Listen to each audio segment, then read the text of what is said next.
Indian premier লিগে sunrise হায়দ্রাবাদের পাগলাটে batting চলছেই।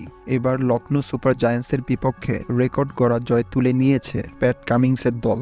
লখনৌয়ের ১৬৫ রান টপকে যেতে হায়দ্রাবাদের লেগেছে মাত্র ৫৮ বল, তাও কোনো উইকেট না হারিয়ে। টি-20 ক্রিকেট ইতিহাসে ১০ ওভারের মধ্যে তাড়া করে জেতা ম্যাচগুলোর মধ্যে সবচেয়ে বেশি রানের লক্ষ্য ছিল এই ম্যাচে।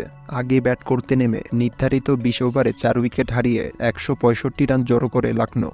দলের মধ্যে সর্বোচ্চ ৫৫ রান আসে আয়ুষ বাদনির ব্যাট থেকে। ৩০ বল মোকাবেলা করে ৯টি ৪ হাঁকিয়ে অপরাজিত থাকেন তিনি। ২৬ বলে ৬টি ৪ ও ১টি ছক্কায় ৪৮ রান করে অপরাজিত ছিলেন নিকোলাস পুরান।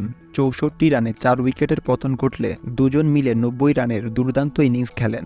হায়দ্রাবাদের পক্ষে মাত্র ১২ রান খরচ করে জোড়া উইকেট শিকার করেন ভুবনেশ্বর কুমার। ৪ ওভারে ৪৭ রানের খরায় ১ উইকেট পান প্যাট কামিন্স।